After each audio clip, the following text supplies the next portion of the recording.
It's 1:05. All right, so hi everyone, welcome. Welcome to our second event of the Youth Leaders and Young Professionals Youth Preparation Series for CSW 65. You may have joined our first meeting where we met the NGO CSW New York Executive Committee. That recording should be on YouTube very soon, so if you missed it, feel free to watch the recording. Today we're going to start by hearing from some youth leaders. We have three really amazing people who are going to just share their story and a little bit about their work. And then the second part of this event, we will open the floor to all of you to share short 2-minute,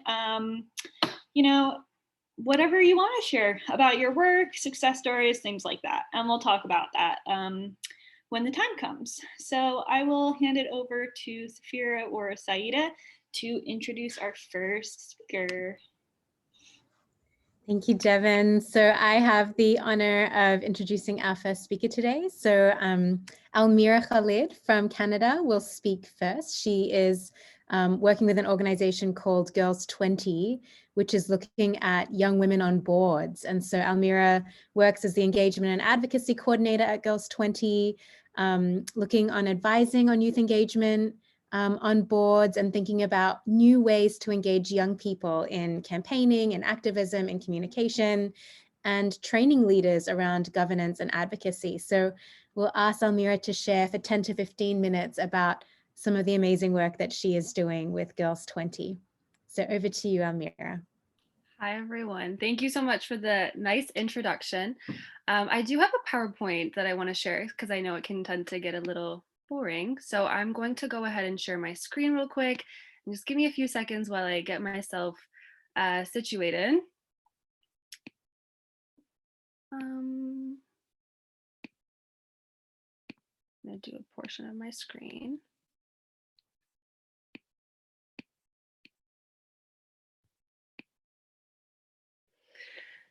All righty. One more second.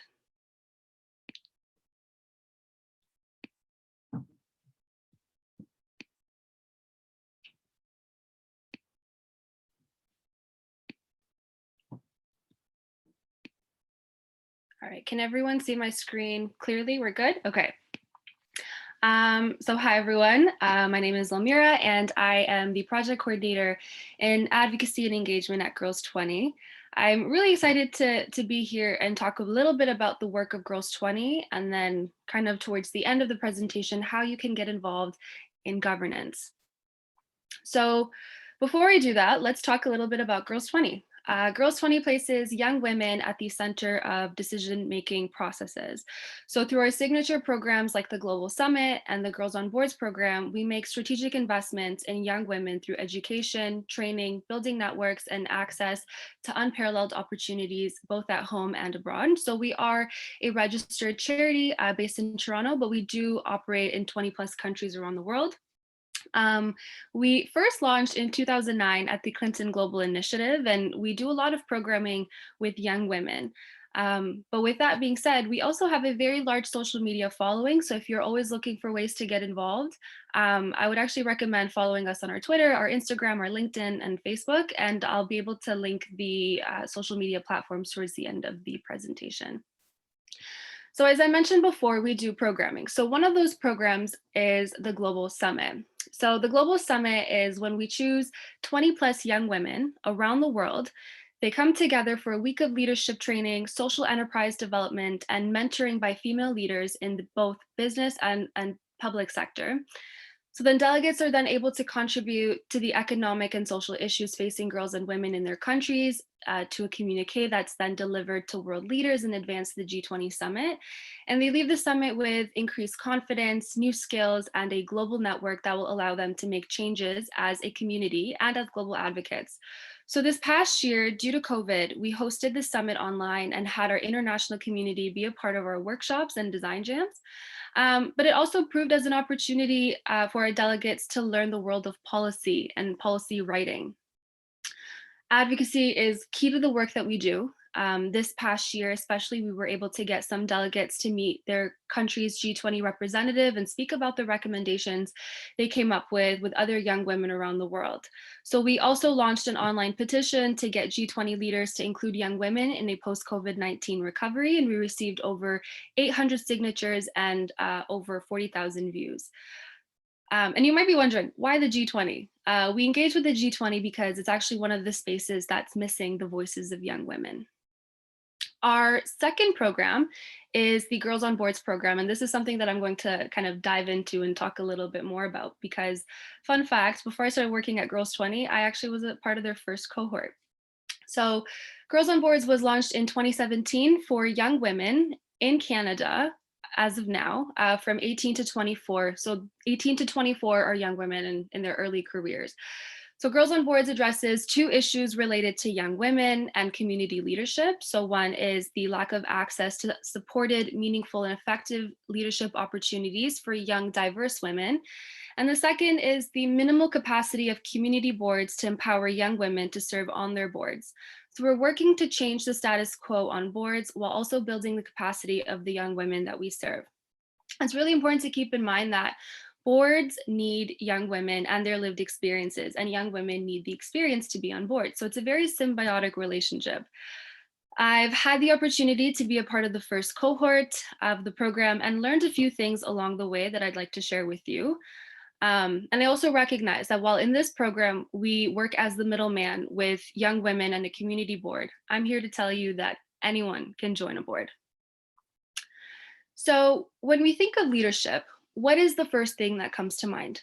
If you were to ask me this a few years ago, I would say being the sole organizer or someone who is completely in charge. But after working with and hearing from young women across Canada, we found that we need to reimagine our definition of leadership.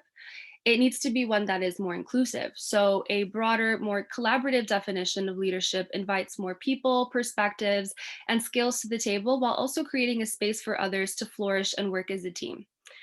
I would have never imagined that joining a nonprofit governance board was possible at a young age. I joined a community board at the age of 18 and was the board of a nonprofit organization that provided support and training to newcomer immigrant women in their job search. So after having the chance to be a part of the decision-making table, especially for a community that I identified with, there were a few things that I learned that I want to briefly share with you. So one is that joining a board is a volunteer position. As long as you are 18 years old or above, and again, I would check with the community organization in case you're younger. So as long as you're 18 plus, you're good to go.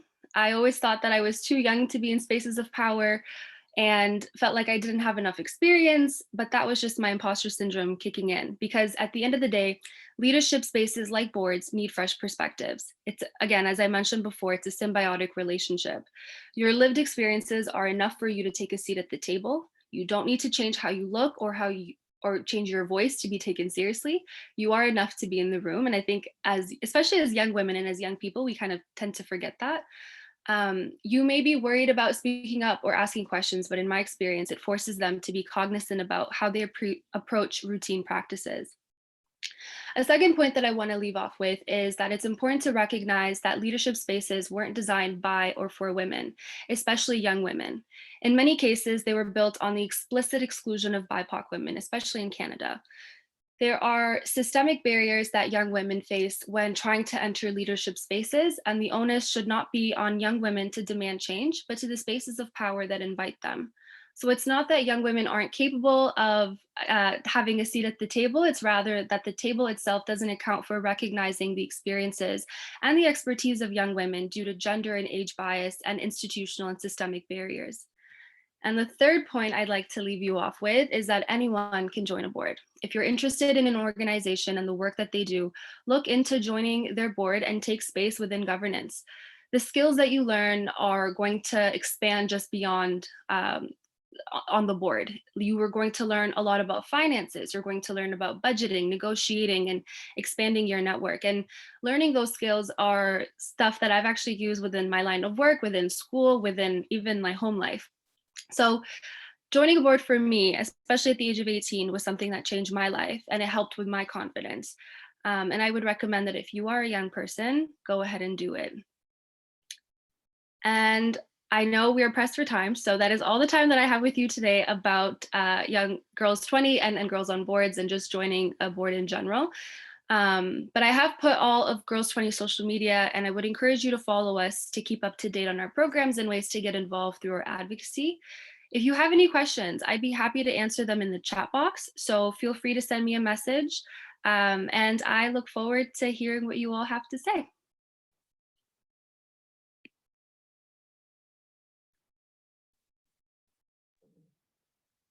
Thank you, Almira. That was incredible. We have a couple of questions in the chat as well if you want to take a look, but that was really great to get us started.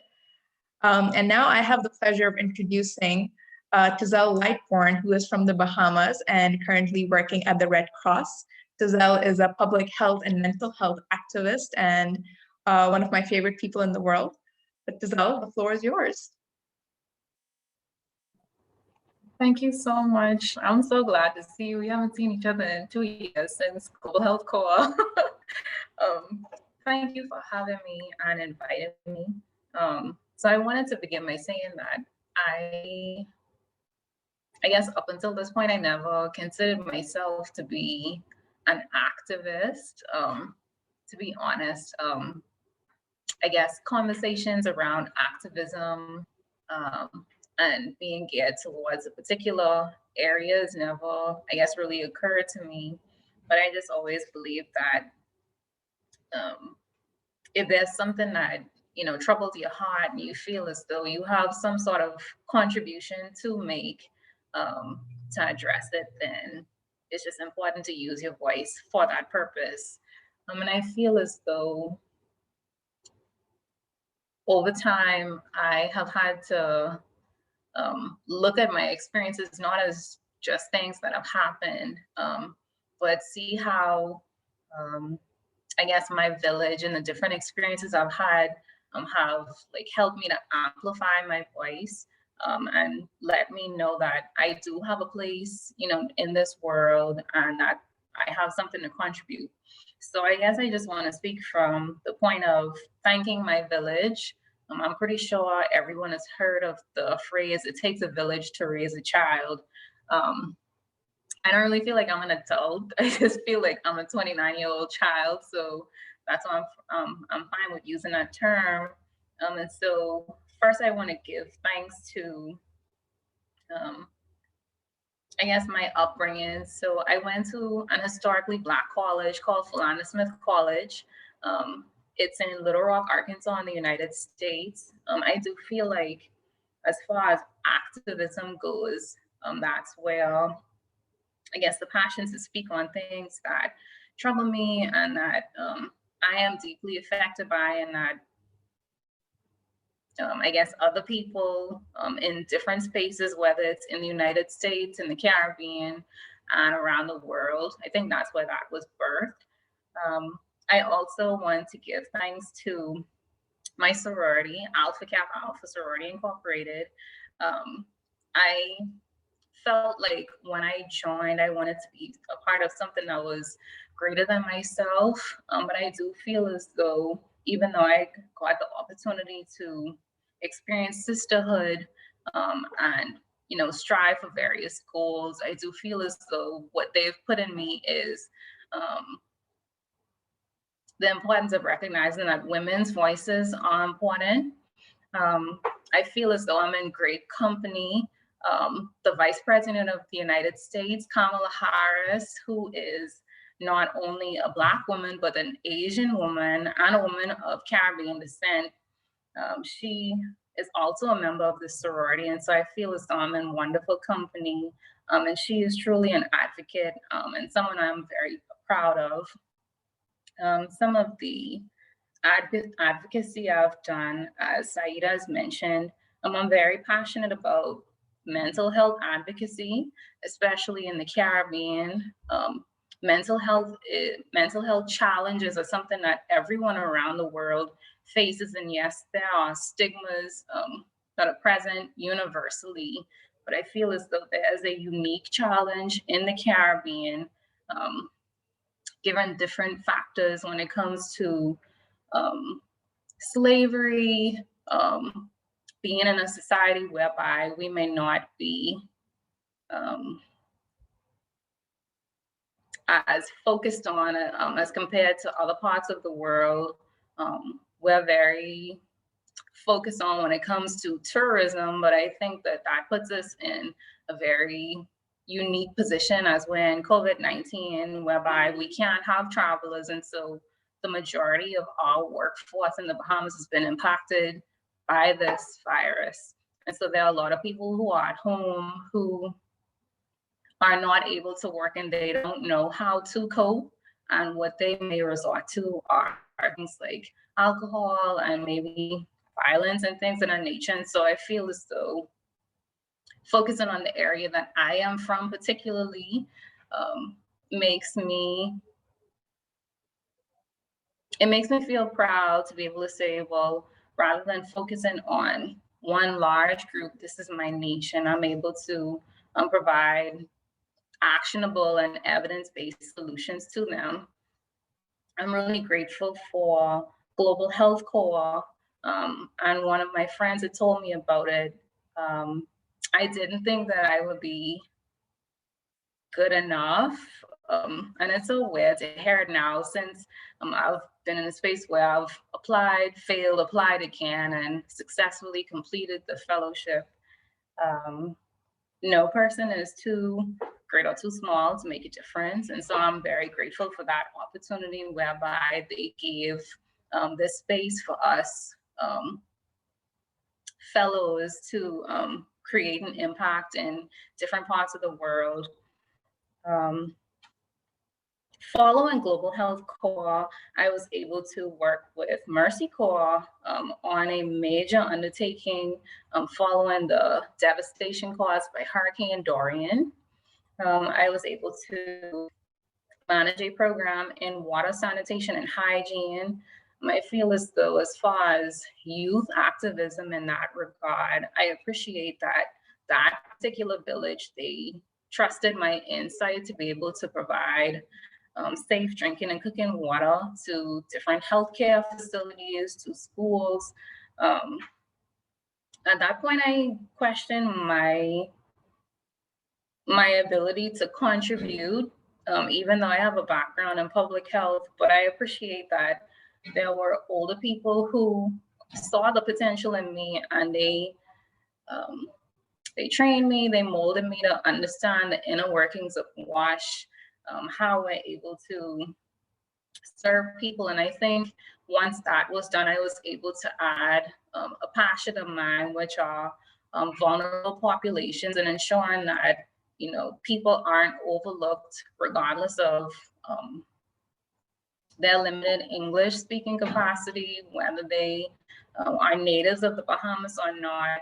And I appreciate that in the humanitarian sector, there is a special focus on people that are underprivileged. And I do feel as though, I guess, in my past, where I've been overlooked and wanting to look out for people who may be in similar spaces to me, that's given me an opportunity to share my heart, and then also add the technical components to ensure that there's equity and fairness across the board. And so now I am at the Bahamas Red Cross, working as a preparedness for effective response officer. What that entails is building the capacity of the staff through training, supporting our disaster management team with putting policies in place so that we have all these mechanisms in order for a streamlined process, and also procurement so that if the Bahamas and even the Caribbean at large would experience more man-made or natural disasters, such as Hurricane Dorian or even COVID-19 or other epidemics, that we would be in a position where we respond and serve vulnerable populations and the country and the region at large in a very streamlined way. So my presentation was not as eloquent, but I do feel as though I have to give thanks to my village just for seeing the potential in me and wanting the best for me, and to see me to use my voice so that we serve at large. And so I'm really grateful for this opportunity to be in wonderful company with the various participants and the panelists. And so if there are any questions or thoughts you would like to share, I'm happy to take them now. Thank you so much, Giselle. And I'm sure people will be reaching out on the chat. And if you want to, Amira, Giselle, want to put in your contact details. If you want people to be able to reach out to you, please feel free to do so. But now I'll turn it over to Devin to introduce our next speaker. So now we're going to hear from Carlos Infante from Venezuela. His organization is Movimiento Creando Ciudadanos. So I'll turn it over to him. You can unmute yourself, and I think we said around 10 minutes. Thank you. Well, first of all, hi, good day to all of you. Thank you so much, Devan, Safira, Saida, for the invitation to be here. I'm so happy, excited, and honored to share this conference with all of you. And wow, with so much amazing and admiring women who are working for a better future, a better and equal future for everyone. It's so inspiring to see how we came together and how we can just, see the work of each other, the work that each other is doing in their respective areas and countries. It's, amazing. So as Devan said, my name is Carlos Infante. I'm from Venezuela, and my organization, it's called Movement Created Citizens, in Spanish, Movimiento Creando Ciudadanos, Mocreci. It's, it's a movement organization I created, I founded, and I'm the CEO of it. I created the last year, June of 2020. It's an organization that was born in a pandemic time. Could it be? And we're going to turn 1 year on June of 2021. And we've been working so hard to what we mostly want or goal or what we want to reach. It's exactly what our name tells, creations. In Venezuela, we have a hard time right now. We have a humanitarian crisis. We have violations of human rights, like not almost every day. It's something so tremendous that we are living right now in Venezuela that it's not easy for our people or citizens to, to just go with it. So there has been a time that people just thought, well, it's, it's normal for the government to violate my human rights. So yeah, it doesn't matter. Oh, you're getting me to prison because I think different from the government. Oh yeah, that's normal. This is my fault. I mean, I was the one who talked about the regime, about the government.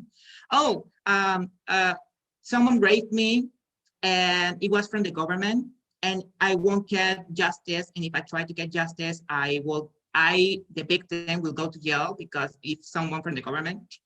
Don't worry, it's so normal. It's just so normal. I don't have water, I don't have food, I don't have the basic elements to live a right and dignified life. Who cares? It's just normal. And we've been in this horrible cycle of violation of human rights for so many years that people see this as normal. So what my movement is trying to do is to reach them and tell them it's not normal, okay? You have human rights, and I know you have human rights, but no one has told you what exactly human rights are and what they mean. What's the back of that? What does it mean that you, a human, had rights? So my movement is trying to give free education to all the citizens in my country, to try to reach them, because we have to go to them, to try to reach them and tell them, look, you have human rights, okay? And it's your right, if you want free speech, that if you want to talk bad or just say a fact about the government, you can do it. And you cannot go to jail because of that. And if you do, that's a violation of your human rights. And you have rights to go to international courts to defend yourself. So that's what actually we're doing. We are trying to give them education in justice, human rights, duties, responsibility, values, equality, open government, corruption, transparency, everything that can come together and make a base for them, an ideology base in their mind and life that can tell them that just because they're citizens, just because they're humans, they have rights that they have to defend.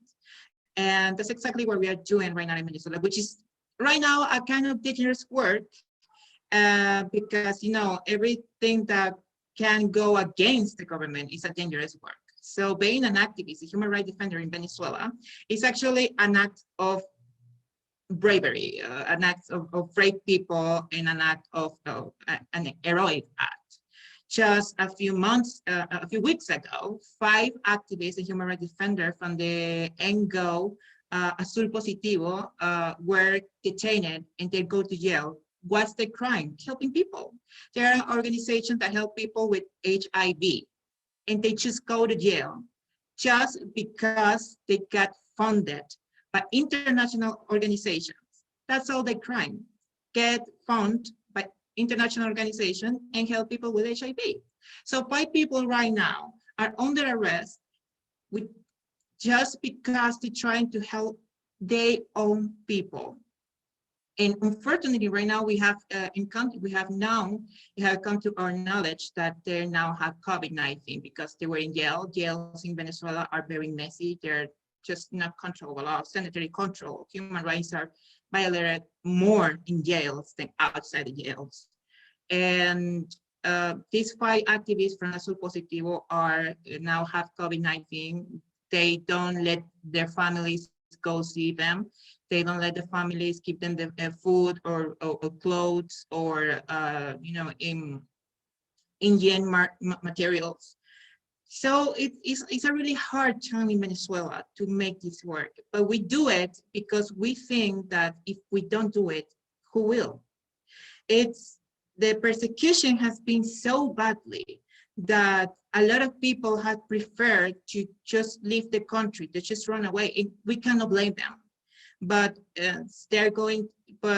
yeah, we just want to, the people that stay here because they cannot run away, we want to tell them, you have rights, you matter, your life matters, your child life matters. And here we are. I mean, we are a team of people who wants to help you, who wants to give you free education and human rights and transparency and justice. You can count on us. In everything that happens to you or a familiar or a friend, we are here to help. And even if we cannot help, we know people who can help you. So we are building those bridges and building those doors for people in Venezuela to know that they have rights, human rights that they have to defend. It's not that you have the option to do so. No, it's that you have to do it. Because if you don't do it, just the government will keep pushing and will keep the foot on your back. And there will be a time that there will be no human rights. There will be absolutely no rights to fight for. There will be no freedom to fight for. There will be no option to fight for. So right now we are in that time of in Venezuela where we are telling them, right now is the time. Okay, not today, not tomorrow, not the next week or the next year, but today is the time for you to know what your rights are, to know what exactly can you do, and who are the people who can help you out. So actually right now, and that's why I want to thank the co-chairs of the Young Leadership Professional Programs and the NGO CSWs for this amazing opportunity because I believe personally that sharing our work as activists from all around the world can make us think a little bit about how things are going in other countries. You know, it's not the same being an activist in the United States, where you can go out with a flag of anything that you want and say, I'm against it, as being an activist in Venezuela and go out of your house with your own flag and say, I'm against it.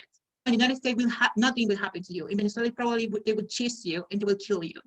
And then somehow you will appear a month later saying that someone, because they trying to take your phone or something, kills you. And you know, that's exactly what happened, just not in Venezuela. It happens in Nicaragua, it happens in Cuba, it happens in Mexico, it happens in Africa, it happens in North Korea, it happens in China, it happens in so many parts of the world that I think exactly these spaces, exactly these opportunities are the ones that we must go through, we must take to our advantage, because it can make us think what is happening all around the world, what is happening in other countries, you know, because, you know, sometimes we are just immersed on what we know and what we see in our countries or in the media. And a lot of times, what happens in our country is not the same that happens in another country. And what happens in the media is not the same that it happens in real time, in real life, in our communities or countries. So right now we are trying to also build not just these bridges for Venezuelan people, but also to all the young activists from all around the world. We are actually right now trying to build a new space, international space for all young activists to raise new voices so they can tell us what is your story, what you're doing, what is your goal, what are you reaching, what is your organization, how can we help you? And trying to get these new voices go up, you know, take the next level. Like, we know that things have been hard, like sometimes it's hard to make people recognize your work, that make people know what you're doing. So right now what we want is to give you that platform. This exact platform that can help you to tell the world, here I am, I exist, I'm doing my work, but I need help. And trying to, and I think that the most important thing is to have each other's back. We are young activists fighting for justice, fighting for equality. We have the same goal. We want an equal and justice world for all. So why just not get together and build this bridge, this new international bridge together, and have each other back so we can work together and make this world better. And I see that I just finished my time. So thank you so much for the opportunity to be talking with all of you. Thank you so much, Carlos. And it's so wonderful to hear from all of our three kind of feature presenters today, Almira, Tizel, and Carlos. Thank you so much. It's so wonderful to hear the significant and brave work that the three of you are doing. So many of you who join these calls regularly or who have been to our YLYP events before, you'd know that this is the second event in a series of 8 events that we're holding, one event every week in the lead up to the Commission on the Status of Women, which will start in March. And really kind of what is distinct about this particular network is that, you know, a lot of the Zoom calls that we're on and a lot of the events that we see at the UN tend to be very one way. It's a lot of kind of sitting and listening. And we really wanted this space where we come together to be more interactive, that we can get to know one another, we can get to know the work that we are each doing, and perhaps network and partner and kind of support one another in the efforts that we are making in our national context and also in the international space that we're about to engage in together, which is why this is a little bit different. So for those of us who joined us last week, we had a little bit of an interruption and a disruption to that call. And we thought very seriously about moving to kind of a webinar platform or something a little bit more secure. But then we really thought, no, we want to hear from you. We want to interact with you. We want to hear the work that is going on. So we're going to transition now to the second portion of this event. And really it's in that spirit to kind of hear one another, hear what you're working on, And we see the chat is going really nicely with people introducing themselves and introducing their work. And I will put in the chat also other platforms where you can engage. We have a WhatsApp group, we have a Slack channel, we have a LinkedIn page. And really this space is to kind of foster those friendships and those connections so that we can support one another as young people doing this really important gender work. So for this next section, we have, some of you may have registered to kind of share, but we thought we'd give, 2 or 3 minutes to anybody on this call who wanted to share their work, who may have a question, who may have something that they're doing that they need partners with or want some support with. We're really wanting to prioritize young voices in this part of the session. We encourage you, if you've already had a chance to speak, to give the floor to someone else to speak. And we're kind of wanting to hear from as many of us who feel willing and comfortable to share the opportunity to share yourself, share your work, share what you're doing. Again, in the challenging 2 to 3 minute time frame. So we're going to be timing it. Devin has a little bit of a timer, so she will let you know in the chat when your time is up. So please be mindful about the amount of time that you speak. But we're wanting to kind of open it up now. So if you would like to share something, please feel welcome to raise your electronic hand. We'll start with Selin from Turkey, who has volunteered to share a little bit about her work, and then we'll kind of take it in order of anyone who wants to raise their hand and speak. I also see a couple of comments in the chat. I see Kaloni Jensen also has a few young people who she's with who would like to speak. So maybe we can kind of go through that order and hear from any of you who would like to share your work and any support that you might need at this time. So over to you, Selin. Hello, everyone. Thank you so much for giving me this opportunity. It is a pleasure. I'm Selin. I'm an 18-year-old gender equality activist and 5, and I am the youngest representative of UN Women's He for She movement activist, working with UN Women on the Generation Equality Forum. So I would like to briefly talk about how being a change maker, but I never really had that motivation or spark until one day my little brother told me that I didn't really have to worry about school because I could just simply get married and my life would be so easy, and I am going to be the one who changes it. And after that, I have got in touch with you. Basically, how my activism work is started. But I would say, being an activist, day by day, you find more things that has to be changed. One of the things that caught my attention was the disproportion in the STEM field. There is a patriarchy going on, but it's so much brushed under the carpet. The girls movement to my country. And I would like to link it to COVID. We were visiting schools and teaching the basics of coding to young girls, and also to showing them the fun side of science with conferences, panels, quests. We have reached to 30,000 young girls in less than a year. So happy and so satisfied with all the support and love we were getting, but the pandemic happened.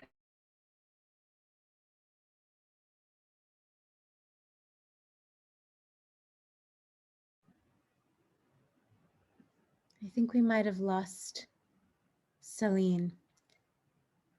So let's perhaps move on. Oh, go ahead. I'm sorry about that.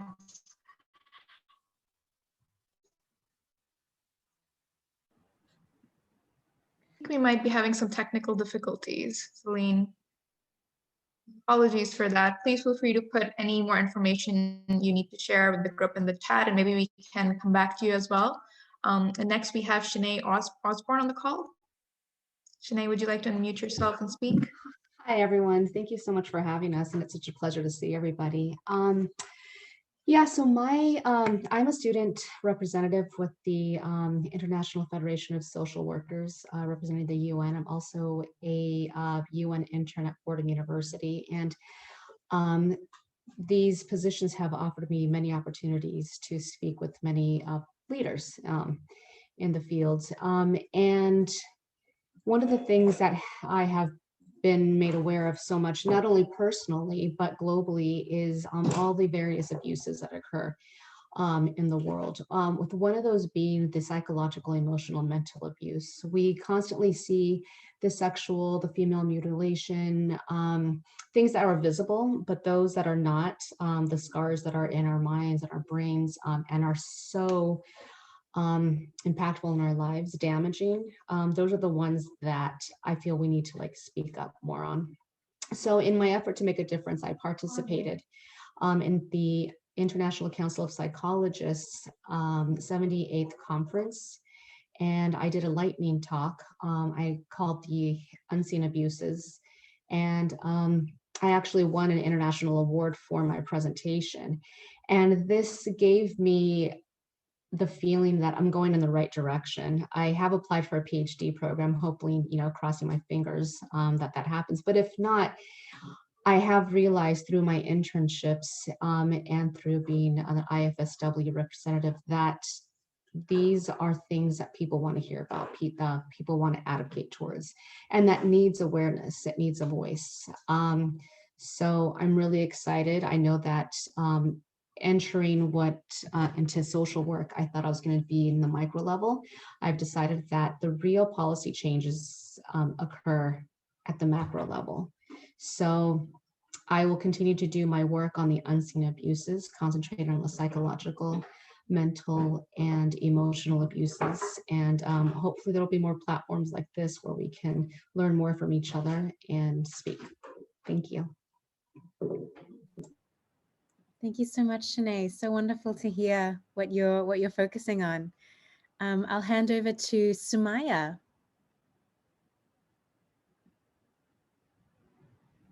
Hi, everyone. My name is Sumaya, and I'm really excited to be here, and I'm honored to be in a space with everyone. So I'm actually a psychology undergraduate student here in Halifax. I'm based in Halifax, Nova Scotia, and I've been involved in a lot of advocacy work surrounding sexualized violence and accessibility. I sit on some committees through my university. I've done some work in community, and I'm still just trying to find myself and just kind of overcome imposter syndrome. And I just kind of wanted to share like a spoken word that I had written. So just like a trigger warning, it's nothing too explicit, but I am a survivor. And actually just this past year, I've actually opened up about it. My ethnic background is Jordanian, and I think sometimes when we talk about sexualized violence, a lot of times the people and the femmes speaking about those issues are mostly coming from white perspectives. And I think sometimes just with a different cultural background, it can be challenging to find adequate resources and find people who understand like the cultural context behind things and shame and stuff. So I used to do a lot of spoken word before my trauma, and I've just kind of, even during quarantine, I've kind of been trying to get into my creativity. Like channel my creativity.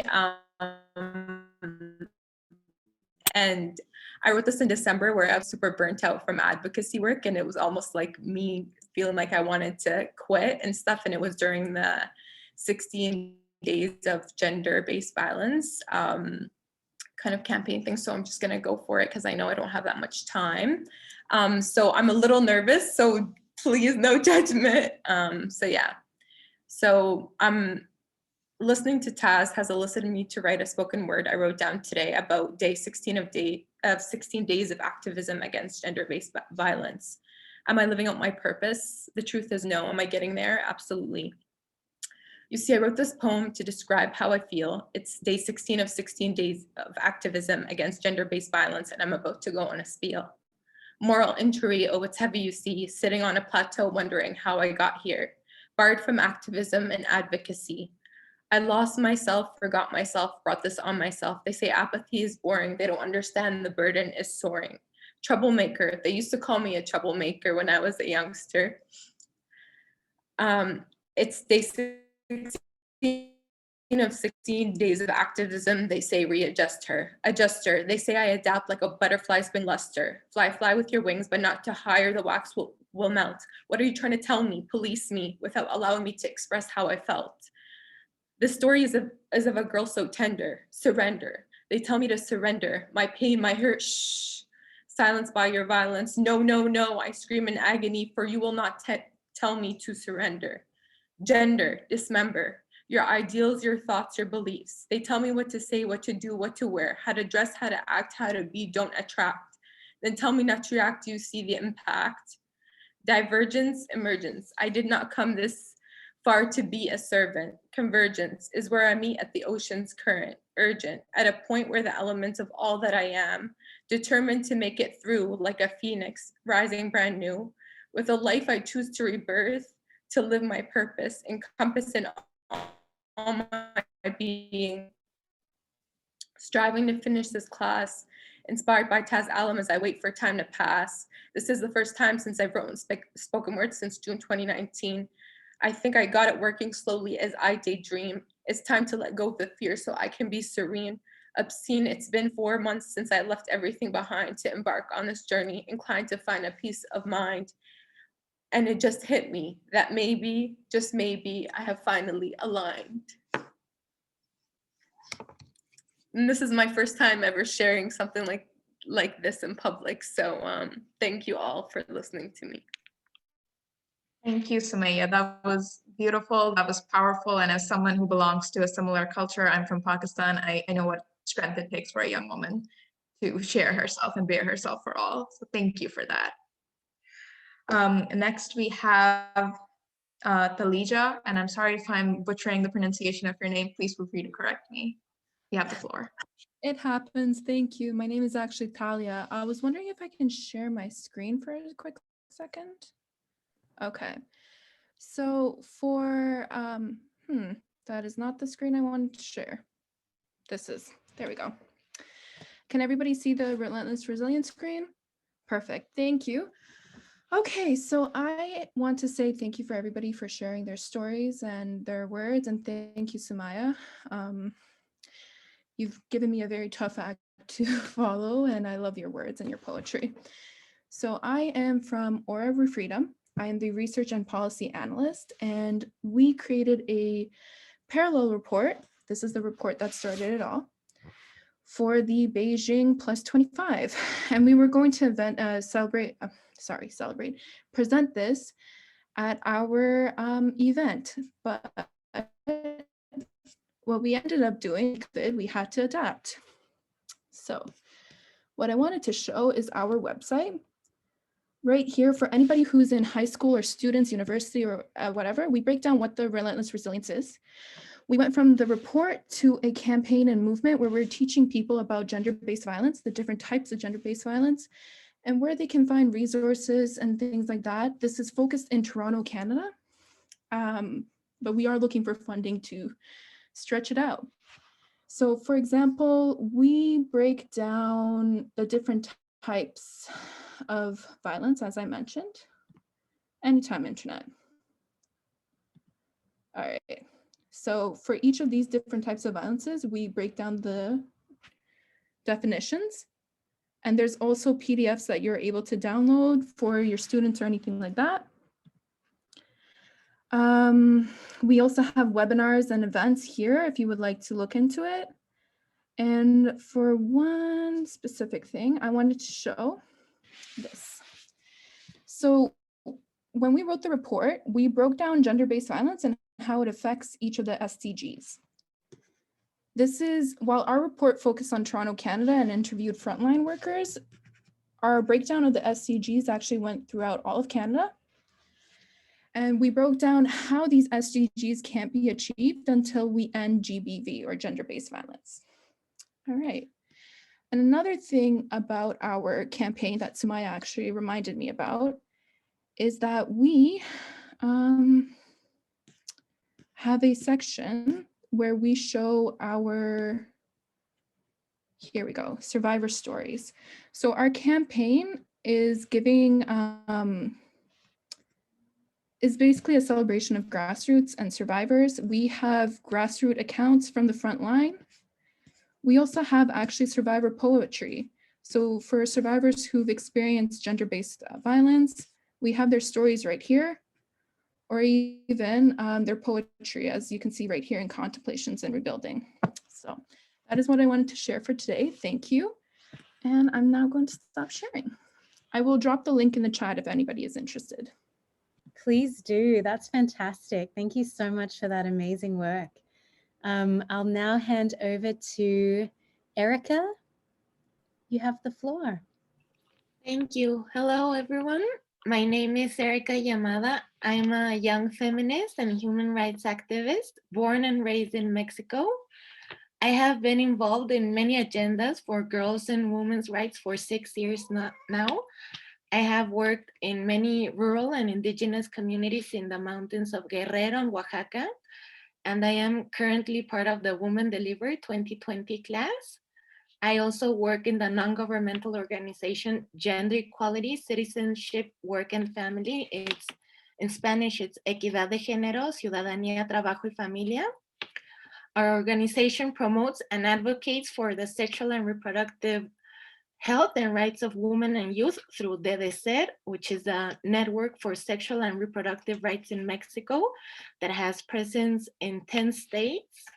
We support women victims of violence, accompany women during the abortion process, provide information, and advocate for change at local, regional, and national level. The COVID-19 pandemic has exacerbated social inequalities all over the world.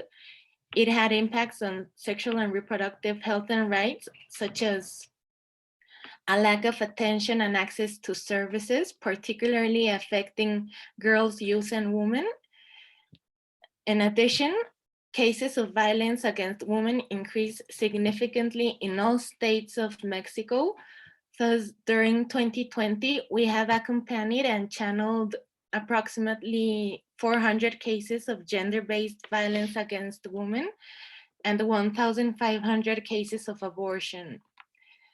Independent feminist and non-governmental organizations have played a fundamental role in preventing and attending gender-based violence and ensuring access to safe and legal abortion, which is an essential health service.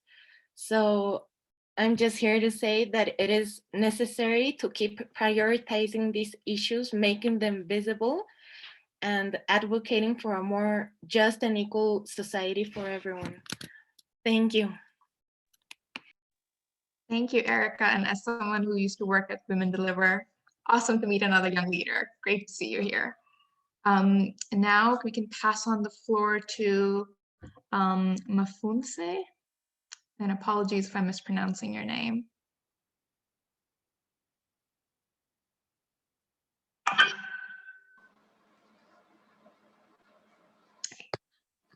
Hi, that you pronounced it pretty well. That was okay. Okay, so my name is Massey. I'm from Zambia. I have an aviation college and also a co-founder of an IT company. And as I was running the college for now 4 years, 80% of my students are girls. And along the way, I realized a lot of girls are affected, and I didn't have a platform to hear them out. And I just realized this time I want to give them an opportunity to connect with certain organization that can empower the young girls. I think that's all I have. I'll probably send an email and try to understand more about your organization.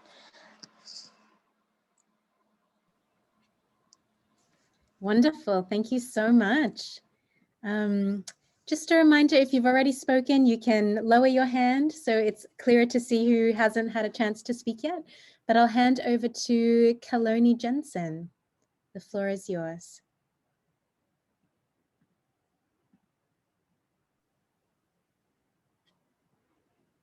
Kaloni, are you there? Okay, maybe they need a minute. So I'll hand over to Niksha. Nishka. Yeah. Nishka Seth, apologies. Go ahead. No problem, no problem. Thank you for having me here. First of all, I'll keep this short. I would just like to recognize how many brilliant people that are here. And I'm proud that I can share what the Intergalactic Pride Center's mission is. As the director of research on the board for IGP, I collect data and analyze what LGBTQ youth may need. While sending out and analyzing surveys every month, I'm able to create small workshops catered to kids across the US, focusing primarily on college campuses. Using the brief COPE scale to measure coping strategies, it's easy to say that the pandemic has made it difficult for queer youth to cope with the events that are occurring around them. LGBTQ youth already struggle with high rates of suicidal ideation, and it's time that we take action. I also, on the side, currently host a poetry workshop on behalf of the IGP team, and we will be starting to create support groups that meet virtually. A quote that I would like to share is that LGBT youth seriously contemplate suicide at almost 3 times the rate of heterosexual youth, according to the CDC, which is why these support groups and different communicational workshops are necessary for youth.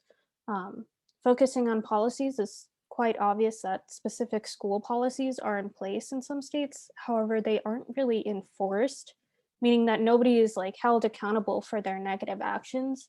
So my goal and our team's goal is to attack the system from outside and also work with kids one-on-one, hoping to make a difference.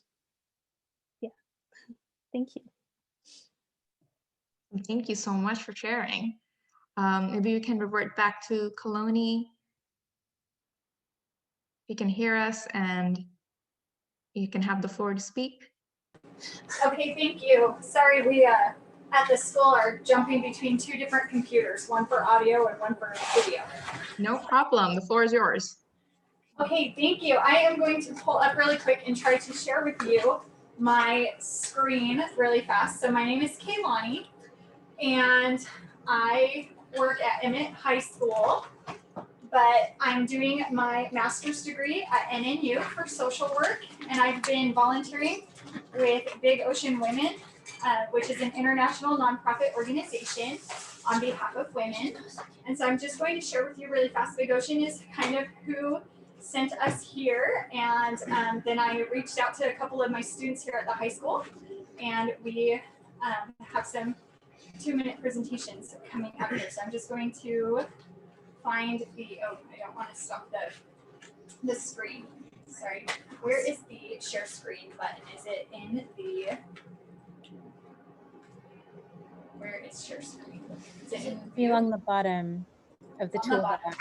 Yeah. Is it under record or, oh, there it is, green. I see it. Thank you.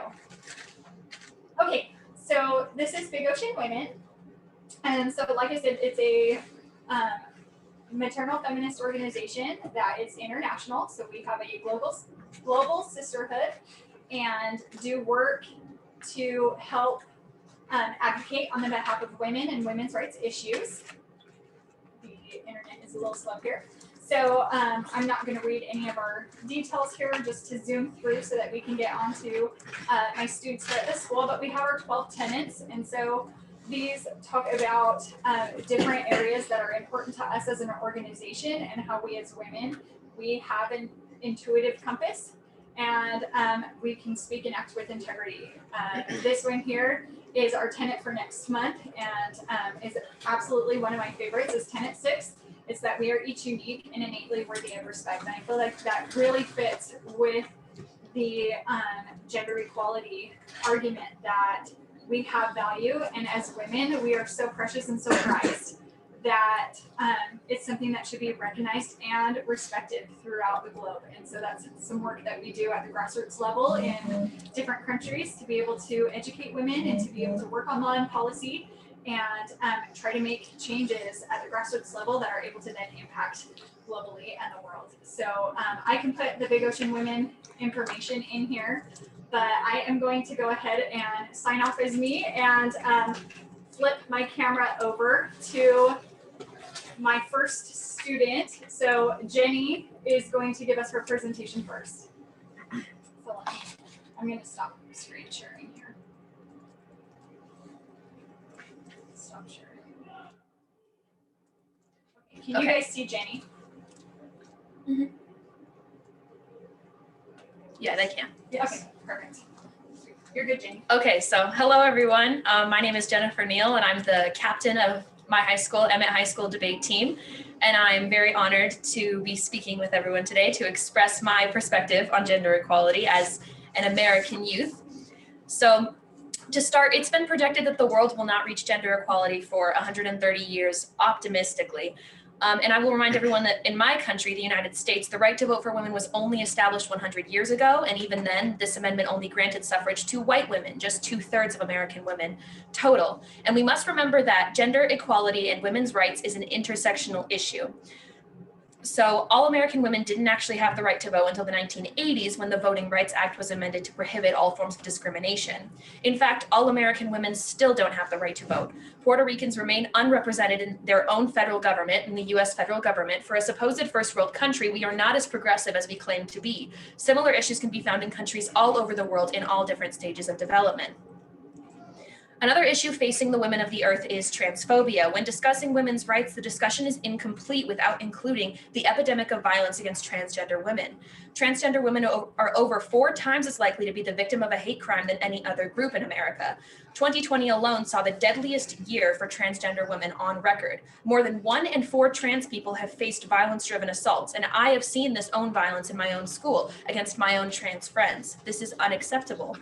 We as voices and activists in our respective countries need to speak up on these issues and ensure a secure future for the next generation, regardless of gender. 130 years until inequality is too long. I urge everyone listening today to consider the way that gender equality and feminism intersects with all the other human rights issues, like has been brought up before by other speakers, especially classism, racism, transphobia, and homophobia. In your praxis of feminism, your activism, your world-changing movement in general, I beg for all of us to take a wide lens approach and see how all the issues we face overlap. And I thank you so much for your time. Awesome. Thanks, Jenny. All right, who's next? Kenna? Can I just text you? Yes, just walk right up and go ahead and say. Hello, my name is Kenneth Patterson. I'm also in the debate team at Emmett High School in the United States, and I'm really excited to have the opportunity to speak today in the presence of such amazing people. I want to speak about how society has progressed in the past decade and just give some words of encouragement. I think it is very important that we take pride in ourselves for the strides that we have taken as a global community. More and more reforms in terms of women's rights are passed with each year, and we can see that wonderful changes are being made. The world is constantly improving, and with our goal of true gender equality across the globe, a more just future is in sight. A study by the UN showed that between 2008 and 2017, 274 reforms for gender equality were enacted across the globe. Additionally, on average, legal treatment of women became more equal in all regions of the world. As civil rights activist Martin Luther King once said, "We shall overcome because the arc of the moral universe is long, but it bends towards justice." Now, I won't ignore the fact that the world has a long way to go before we reach our goal of total global equality. I will not ignore the discrimination, violence, and ignorance that women have to face all around the world, but it is still important for us to look at how far we've come. It is crucial to keep hope and have faith in yourself and others. I understand that it is difficult for us, especially as young students, to constantly be aware of the issues in society and to want to put an effort towards fixing those problems. It is easy to lose hope when you are constantly aware of the pressing issues that affect you or your peers, and when politics and society are piling more stress onto you. But once again, we have made great strides in women's rights, and we will be able to progress further than ever before because of the knowledge that we have gained from generations before us. This is especially true because through the internet, information about current events and politics is much more accessible than it has ever been. We have the potential to be more powerful than every generation before us, and we can use that to make great changes. So be hopeful. Be excited to incite change in society. Be brave and fight hard for what you believe in, because we will create a more just world for the women and girls of the present and the future. Thank you. Thank you. All right, now we have Landon. Hello, my name is Landon Barron. I'm in the Emmett High School debate team, and I want to thank you for all hearing me out. The world as a whole has progressed a long way since the beginning. I think we can all agree on that. But progression does not stop. It is continual. There's a long way to go. And there's an important thing that needs to be talked about. That's normalization of neo-pronouns for the sake of equality between all genders. Yes, all. Unfortunately, most people are not familiar with neo-pronouns. They're gender non-conforming pronouns that are more descriptive and inclusive than they, them, usually the pronoun for non-binary people. People use these pronouns because it lets them express themselves more easily. It's very important to use them so we can respect them, because that's who they are as humans. The violence that trans and non-gender conforming people face every day is way too much for anyone to bear. I can't even imagine the violence that they have to go through every single day just to be who they are. It might take some time, but we will get there eventually. The way the society is going, they will be normalized, and that's amazing. I know it seems sometimes that like the world as a whole is very stagnant, but believe me, we are changing things. With our cooperation and our help, we can change everything and progress even faster. And I can't wait to see what comes next in our species' progressive journey. Thank you for your time. Thank you, Landon. All right, and then last is Victoria. And Victoria, if you want to pull your, she did an art piece, and we're going to just have her pull the easel closer into the image so that she can show you her work.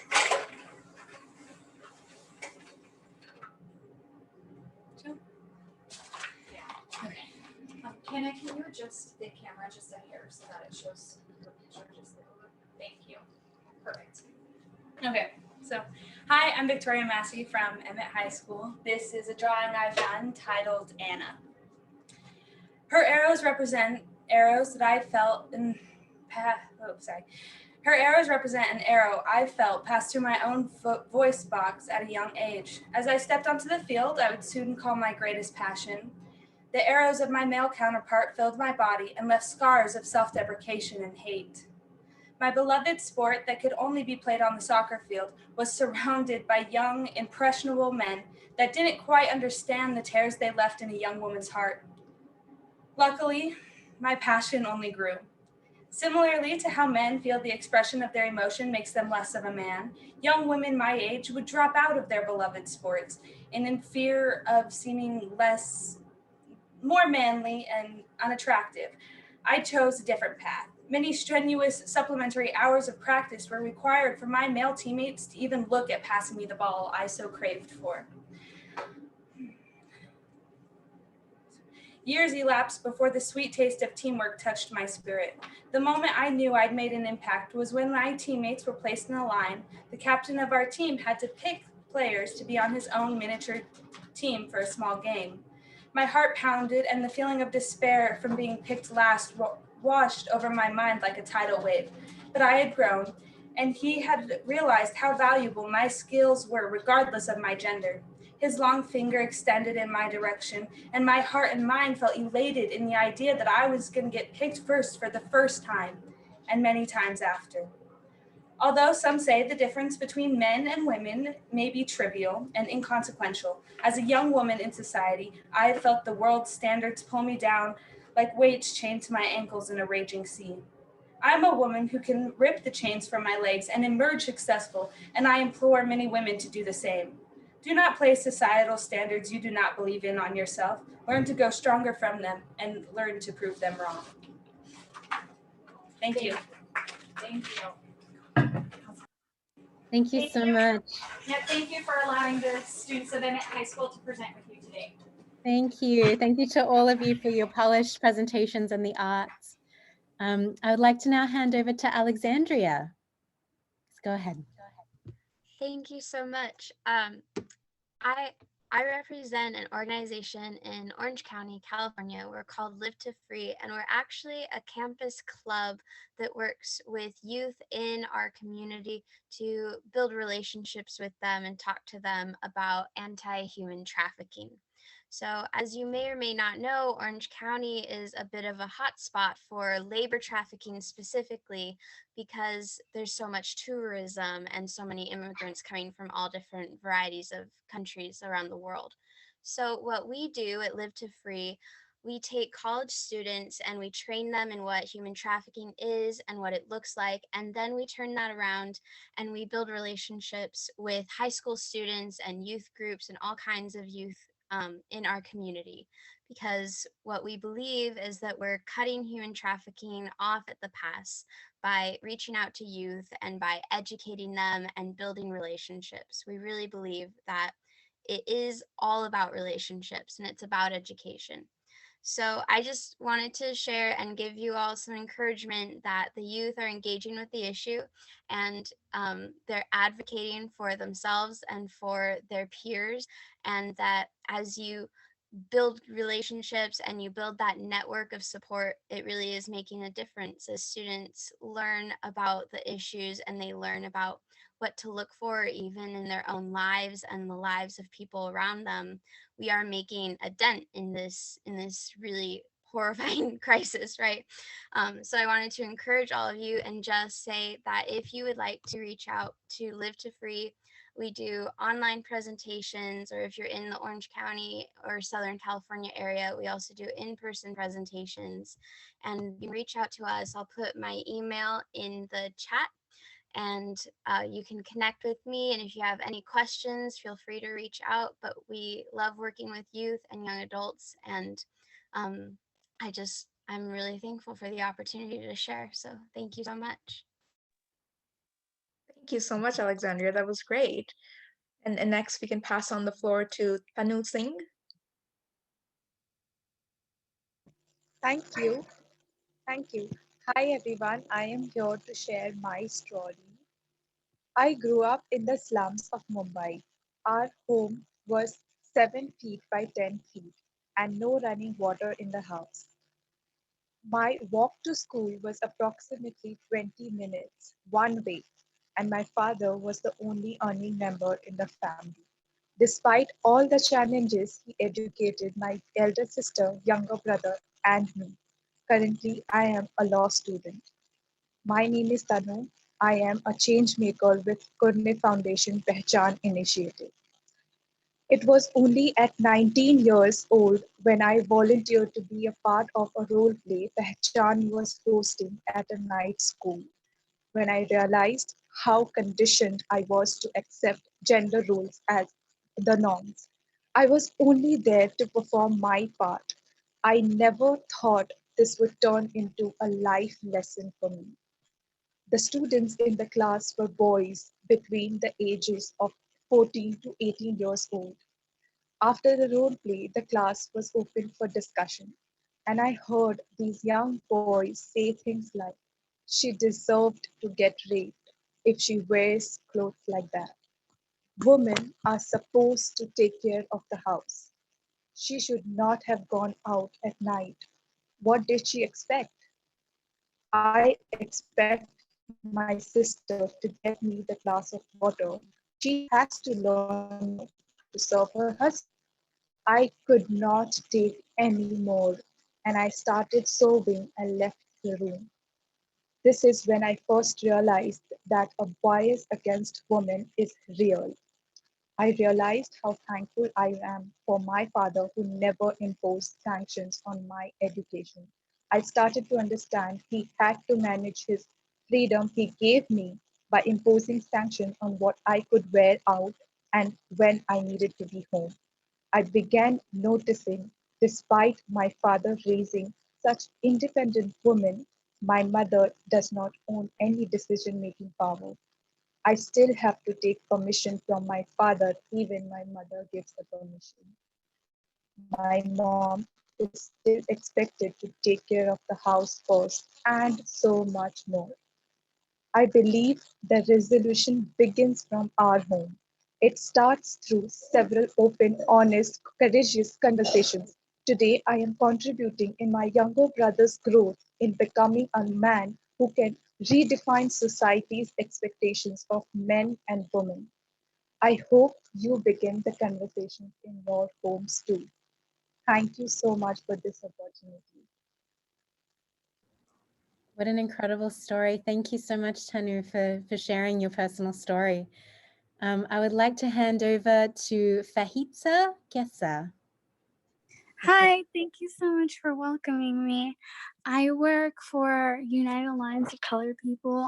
We're a nonprofit that operates in North America in the Massachusetts district, and we work specifically in like local communities to help with systemic racism and feminism. And during the summer, during the height of the Black Lives Matter movement, there was a story that struck out to me about Alua Toyin. She was an activist that was sadly brutally raped and murdered. And I was so inspired by her story, and I just wanted to honor her and honor so many of those who share her story and share her path with this poem that I wrote. And it's called Why My Shoulders Are Sexy, and it's alternatively titled For Toyin, and it's a slam poem. I've been sexualized before I even knew I could draw blood from my vagina. The outside world, with its politicians and its overgeneralizations, knows more about my body than I do.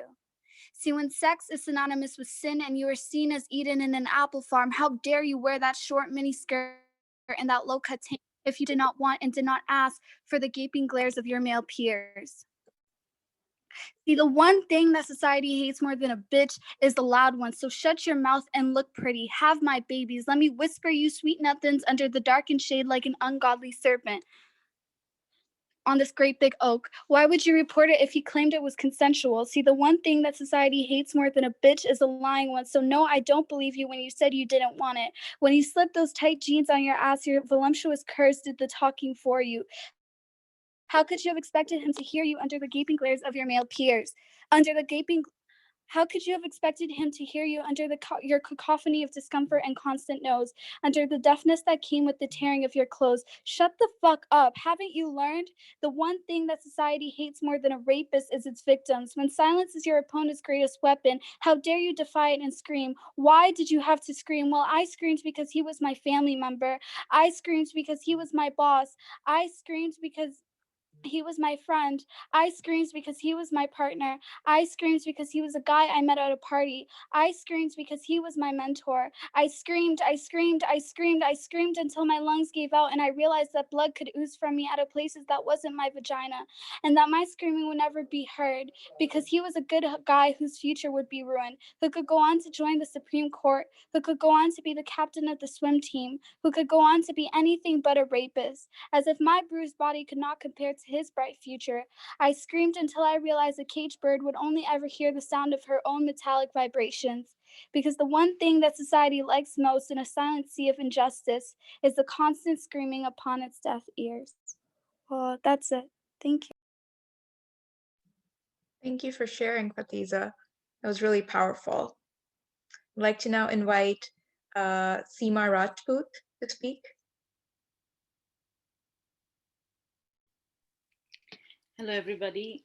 First of all, I'd like to say that it's such an honor to be amongst all the people who are speaking, because there's so much that one can take away from this summit. And I would like to just share the kind of work that I've been doing.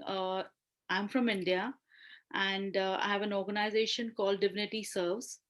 And in my organization, we are spreading awareness and we are handling cases which are related to women's safety, children's safety, specifically crime against women and children.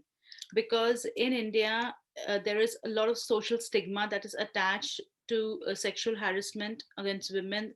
There's a social stigma attached to going ahead and going and complaining, registering an FIR with the police. So that is why we try and build that gap. We try and do awareness sessions. We go to villages, we go to schools, we go to colleges, and we maybe have designed a module wherein we tell them how they can prevent themselves from situations. We have designed a little module of 10 self-defense techniques that we can just tell them that can help them, just go and save themselves in situations of crisis.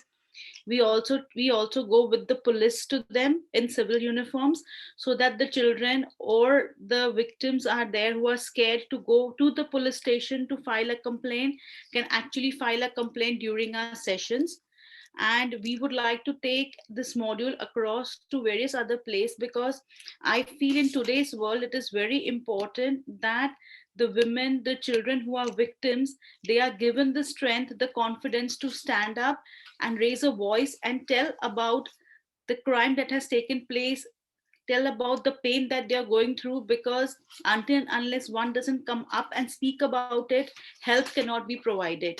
Of course, there is we are running on CSR funds. We are taking funds from few corporates to run this program, but definitely if there is more of funding, one can go and spread into more villages, because as you know, India is a very big country, and to reach out to every village, it's not very possible. Till now we have spread our awareness to more than 5 lakh people, and in last 2 years we were able to get more than 8,000 cases filed, out of which many of the accused were given imprisonment. So I think the more awareness is created, the more awareness on gender bias, on gender equality, on women's safety, on child safety, the more awareness is created, the faster we can actually come to a place where the world can be a better place for everyone to live. Thank you so much. Thank you so much, Seema. I'd like to hand the floor to Satyam to share a few words.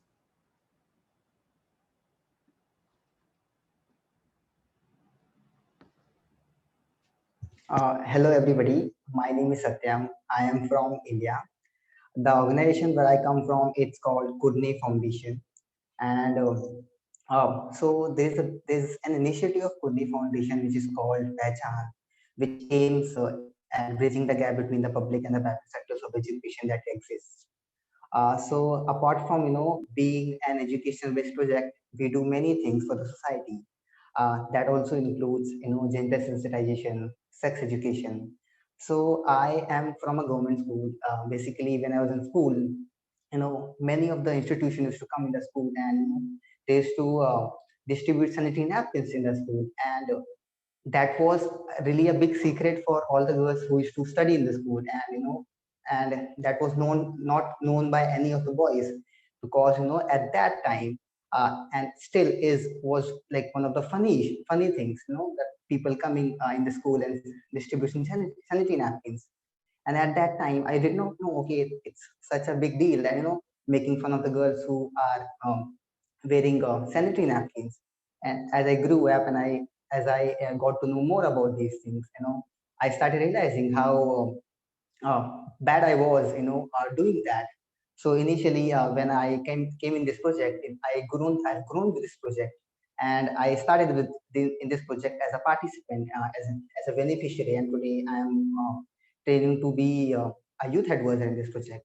And now tomorrow we are doing a sanitary napkins distribution for like in one of the slums of India, where basically people, women do not use the napkins. They use the clothes, and after using the clothes they throw the clothes outside their house, and which goes in the seas. So yes, so I wanted to talk about my growth, and the fact that we as a organization doing whatever we can to bridge whatever the gaps that exist, not only the education gap, but also this these gaps that exist, about the stigma related to women, about the stigma related to uh, these issues that are present, but basically people are not aware about it, and basically they nobody talks about it. So yes, we as an organization do a lot of so much we can. And as I said, we are a youth organization. So basically we do many sessions related to gender sensitization, related to sex education, because basically in our schools nobody talks about these things. We only had only one chapter about sex education and gender sensitization only in our 10th standard, and that too, teacher was very shy. So the amount of importance that this topic has is really significant, and I'm very glad that as an organization we are doing that. So thank you so much for this opportunity, and I am really happy with all the presentation that was done here. Thank you very much. Thank you so much for sharing. That was wonderful. I'd like to now invite Tendo on the floor.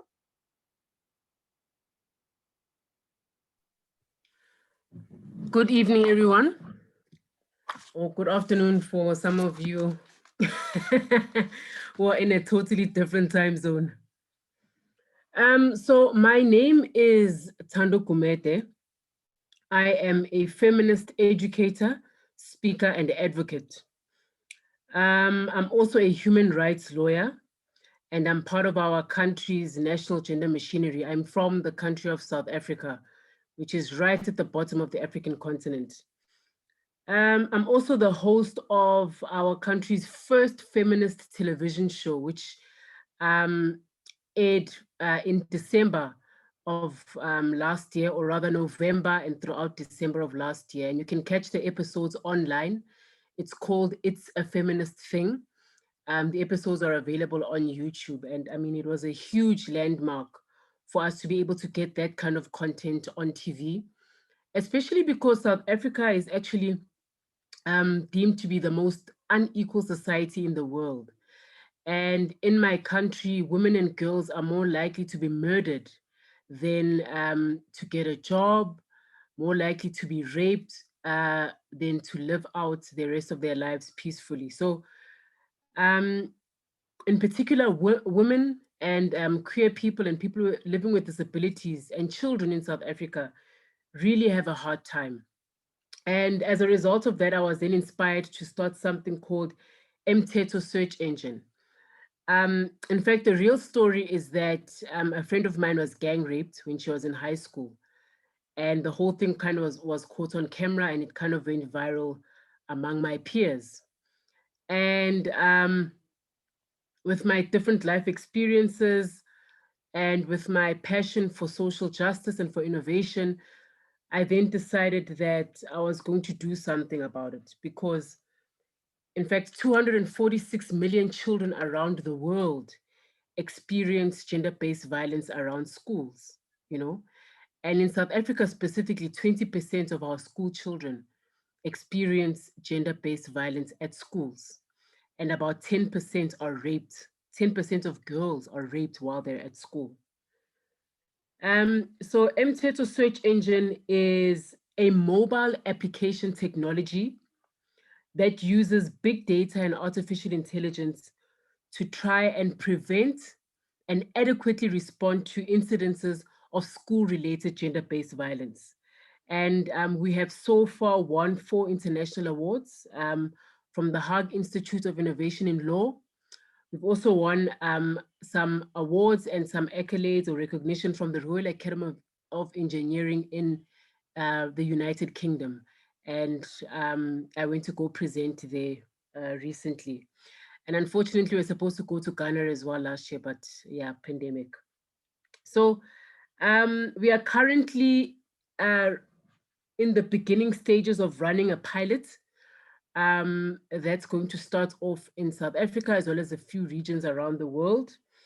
And the main reason why I'm speaking about Mteto Search Engine is because I really need assistance with raising funds because the current funds that we have are really small. And we also want to try and build relationships with you that are on this call, and for anyone that you might know in a network. We want to build relationships with organizations who specialize in providing information to youths about gender-based violence and school-related gender-based violence. We want to build relationships also with service providers. So abortion service providers, people who provide sexual reproductive health and rights products, people who provide a huge amount of assistance like legal aid to children and to teenagers, especially pro bono. And we also want to create relationships with teen and child empowerment programs around the world, and especially with high schools around the world, because Mteto search engine primarily will be functioning in high schools as well as within teen and child empowerment programs for those children who are outside of school, who don't necessarily have access to your formal schooling environment. And yes, that's the plea that I would like to make, is please connect with me. I'm going to leave my details in the chat box. I'm available on social media. I'm going to leave my phone number as well as my email address. Thank you so much. Thank you so much, Thando, for sharing some really amazing work you've got going on. I would like to hand over to Pallavi to share for a few minutes. Hi, I'm Pallavi. I'm from India. I have been working, I'm a human rights activist and an anti-trafficking advocate. I have been working in the Indian subcontinent, especially in raids rescue for the last 10 years. So there was a powerful experience which I wanted to share with all of you. So I had rescued a woman from Delhi's red light area in the year 2011, and I could empower her to a great extent that she had opened her organization with her husband in the year 2018. And we have been able to rescue so many girls and women that especially in the pandemic, being a survivor, it's very difficult to kind of work with people, rescue people, those who are going through the same pain that you have been through. So she has been doing it, and I was involved in the complete work, but now I have been only an advisor. She, despite not being that educated, she empowered herself, and then she has been working so much. So that is one thing. I am also the co-founder of Anti-Slavery Collective for Generation Equality. So I represent Asia. And the second experience which I would like to mention is rescuing a survivor from Delhi. And the survivor was on the verge of dying, but then somehow the survivor got empowered. Now she is working in Jharkhand, and which is again a source area for trafficking in India. If you look at India, it's a very big hub for trafficking. So she has started her own very small school where she is empowering girls there, and she is giving awareness programs to girls and boys on trafficking in her own mother tongue. So this two experience has been really so powerful that despite working for such a long time, I'm still working in the ground. So I can definitely say that. And then I have founded my own organization. I'm working for the cause on ground right now, because just rescuing won't help. If there are 3,000 people who are trafficked, you can only rescue a handful of them. It's very important to prevent it. You can't stop it. Definitely, it's not easy. It's a Herculean task to kind of stop it, but definitely you can prevent it. And how you can prevent it? By working for the cause on the ground. So that's how I have been doing it. I'll just share my details with me because I know that we are short of time. So if you want to get in touch with me, please feel free to get in touch with me. I am in Delhi, and yes, thank you. Thank you. And yes, please do share your details in the chat and keep connecting. I'm loving all the connections taking place in the chat. Now we would like to invite Olanike. You have the floor. Again, please feel free to correct my pronunciation.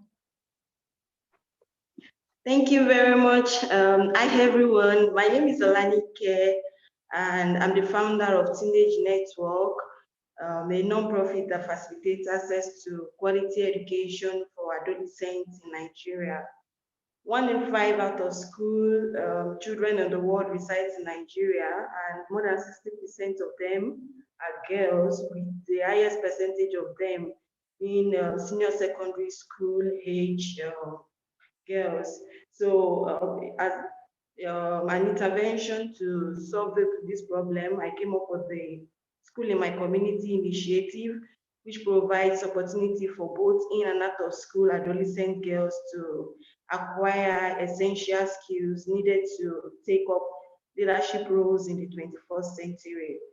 So through the School in My Community program, we've been empowering girls with knowledge of problem-solving strategies, team building, networking, storytelling, community, climate change advocacy, and civic education. We organize mock elections to intimate girls with electoral processes and encourage them to participate in electoral processes to vote and be voted for when they are of age. And the School in My Community project also serves as a safe space for them, for girls to learn, interact, and seek help on issues related to their sexual and reproductive health rights. So we've been reaching out to girls on this program. We provide 8 weeks, mentorship to girls, and they're able to open up. And through that, girls who are at risk of gender-based violence are able to seek help. So that will be all. Thank you very much for this opportunity. Thank you so much. I'd like to turn over to Kajal to share. And we do have a few minutes left, but I think we can get through everybody who's raised their hand. So if you can just be mindful of keeping things nice and precise, we should be able to get through everybody by the end of the meeting. So over to Kajal. Thank you so much. Hello, everyone. Firstly, I would love to say that I have been honored to be part of this.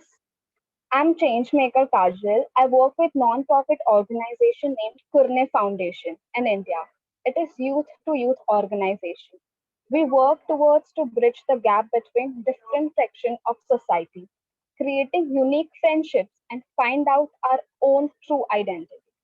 We have a unique model where we help students to finish the graduation successfully and to come out of cycle of poverty, despite however many challenges. I am one of the participants of this project and now graduated and studying to be a lawyer. And my end goal is to become a human rights lawyer at United Nations. I want to become a voice of people who are unable to speak for themselves. I never thought that I could even dream this big as a girl who lives in a slum of Bombay. But now I'm making my way towards it.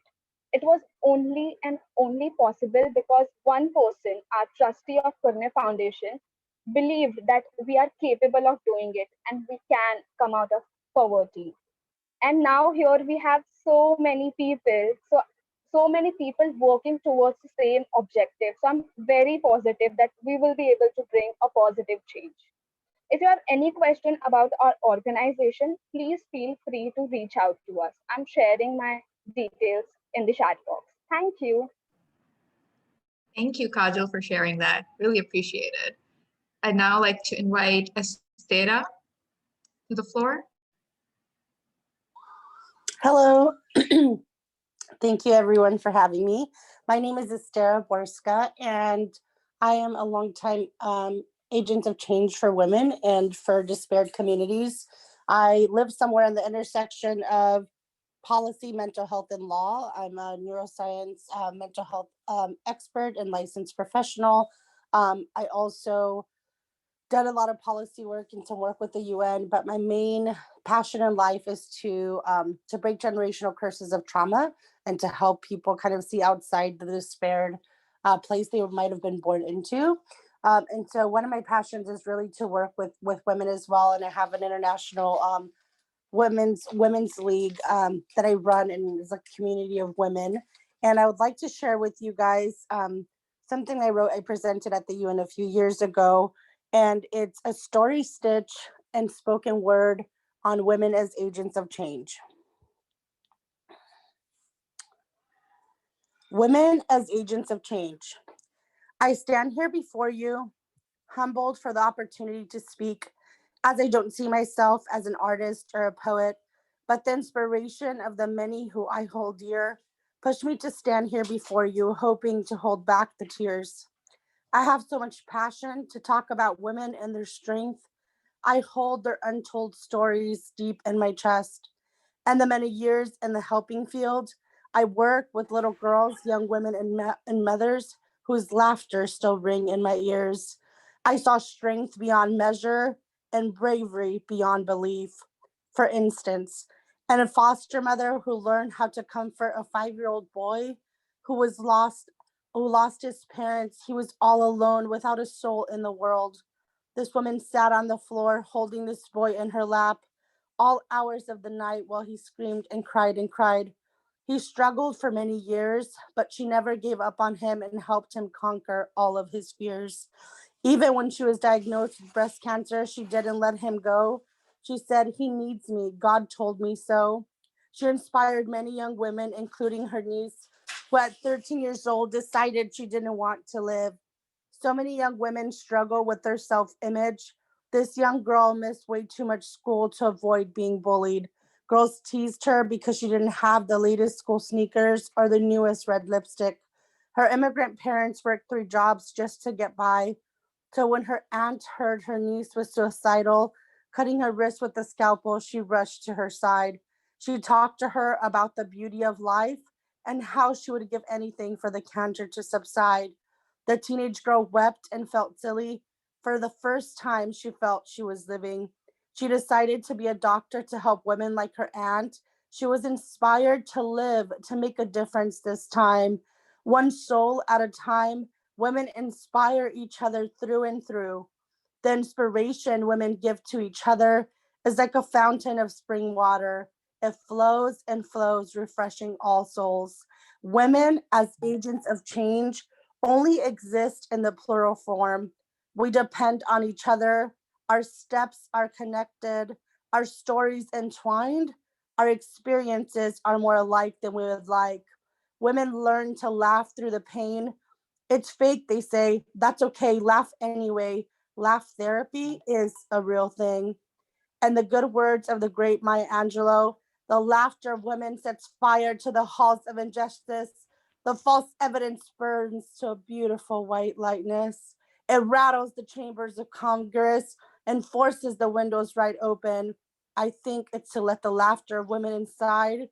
If you know me, you know I love a good laugh. My mentor once told me it can heal a broken heart.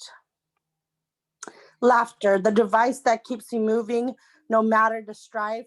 Do you hear that? The streets of the world are ringing with women's laughter galore. It's women teaching each other the ropes. I charge you today to be a woman who laughs hysterically at every little thing, brave enough to inspire every woman you see.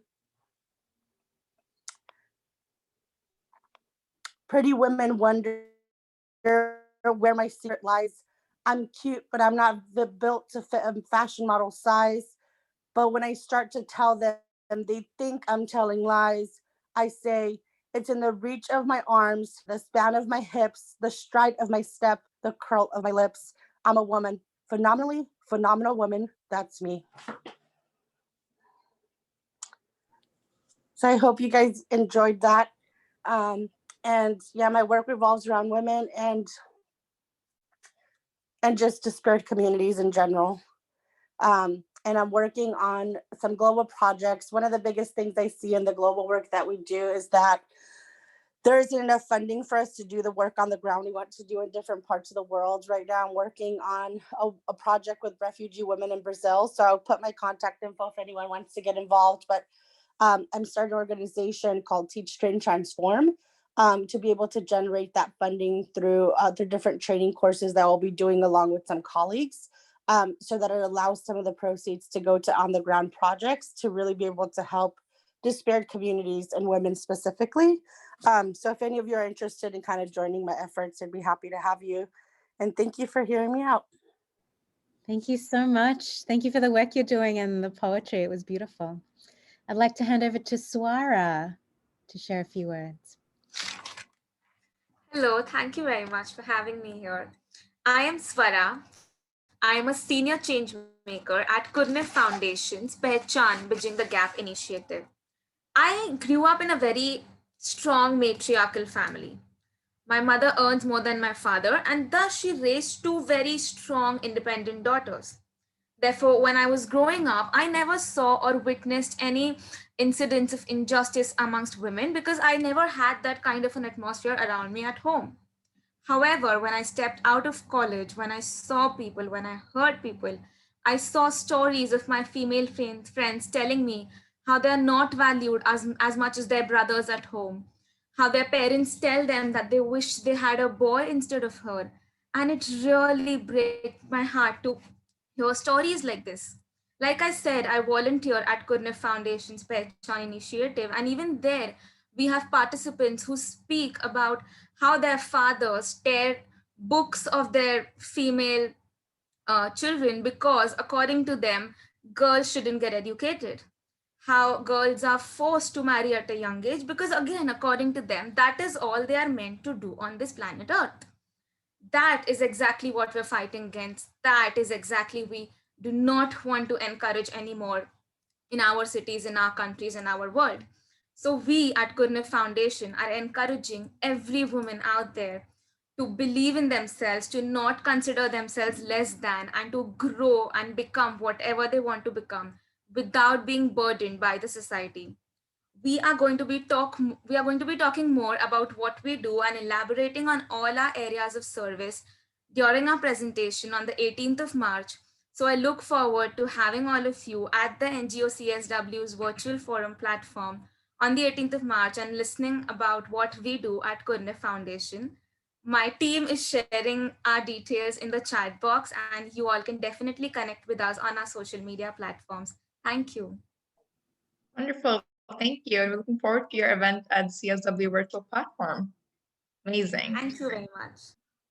I'd like to pass on the floor to Danielle. Good evening, everyone. My name is Daniel Onyetulem. I belong to an organization known as Stevenson Holistic Care Foundation. We address 5 of the SDG goals, talking about health and wellness, quality education, gender equality, climate action, and collaborations. We are into gender-based programs, and we address uh, conditions that prevent girls from having early marriages and engaging in conditions and actions that help predispose them to diseases such as cervical cancer and so on and so forth. So we create awareness that helps to prevent diseases of the girl child and women generally. And our organization will be glad to partner with others who may want to collaborate with us. I've just shared details of our organizations in the chat box, and I want to say that I'm grateful for this opportunity to address us. Thank you so much. Thank you so much, Daniel. I'd like to hand the floor over to Sudha.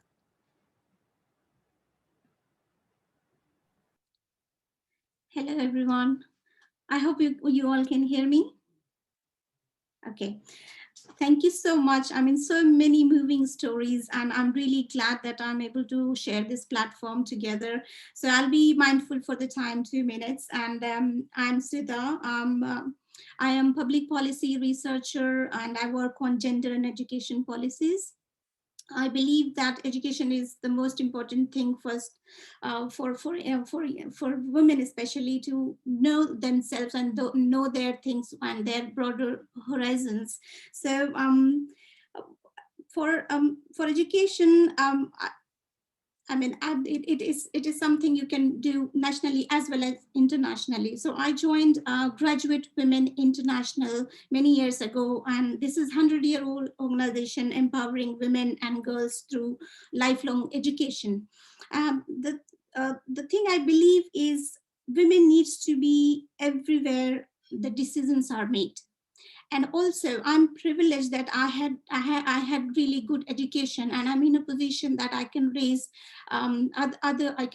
other women together and get them heard. So what we did is, like, we have young members network at Graduate Women International, which we founded in 2019.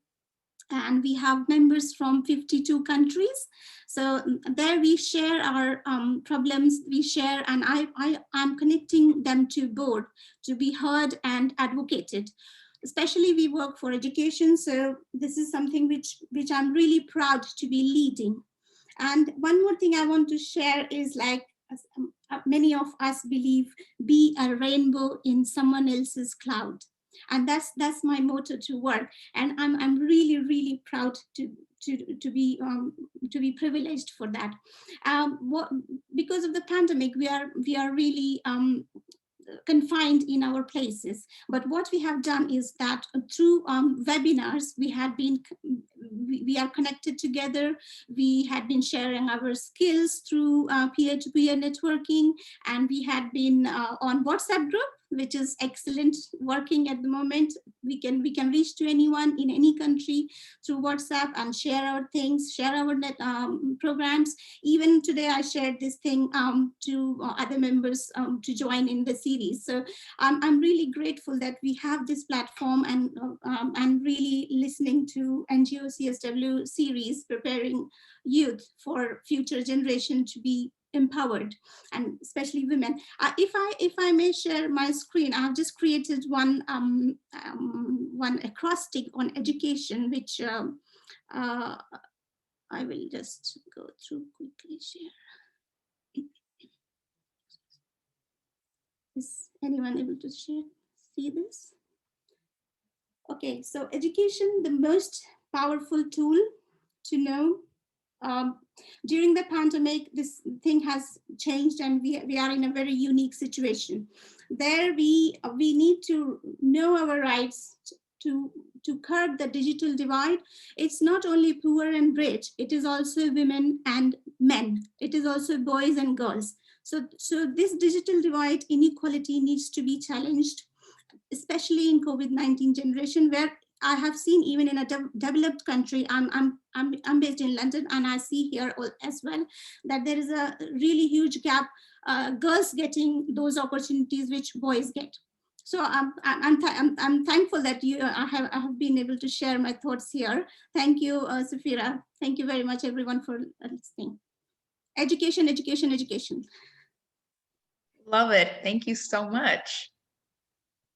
And I believe we can move on to our final speaker for the event. Usha, you have the floor. Hi, Saida. Thank you. And it is wonderful to listen to so many young minds getting their motivation from different various incidences, sources, and getting involved and coming up to the forefront to stand up and fight. I am the National Executive President and the United Nations representative with International Human Rights Council.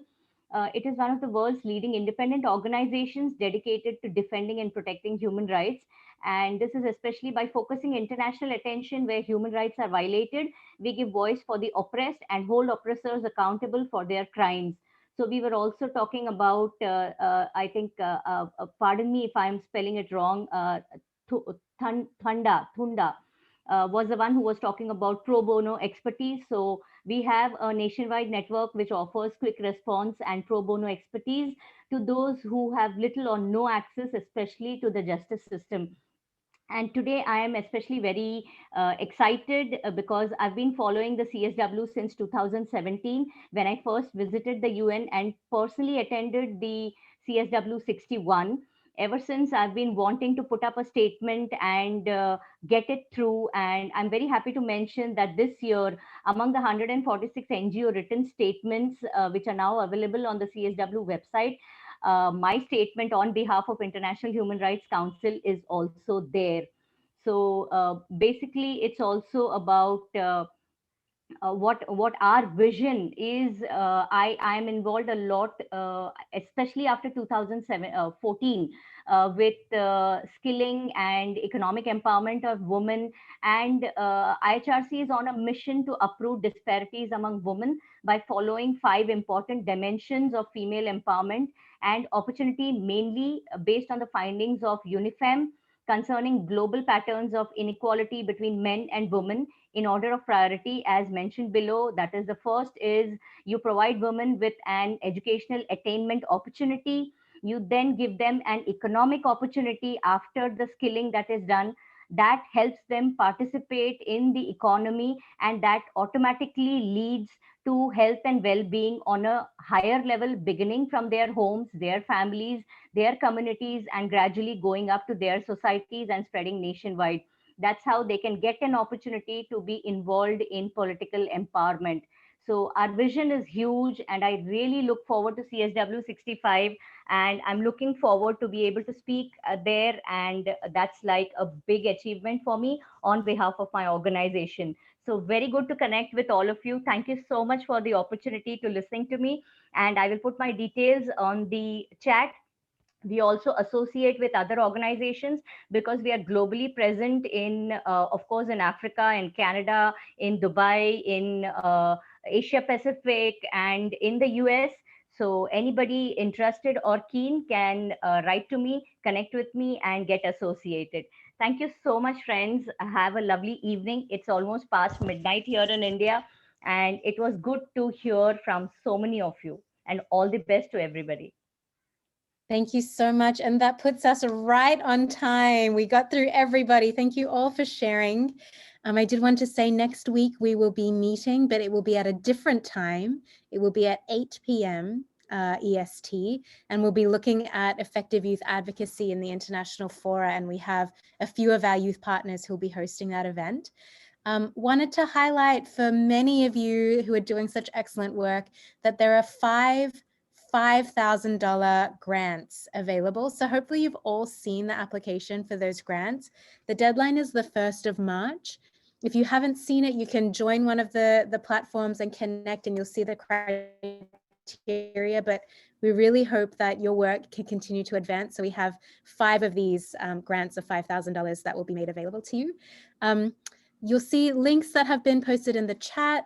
I don't know, Devin, if there was anything else we wanted to share today, or more detail will be share screened.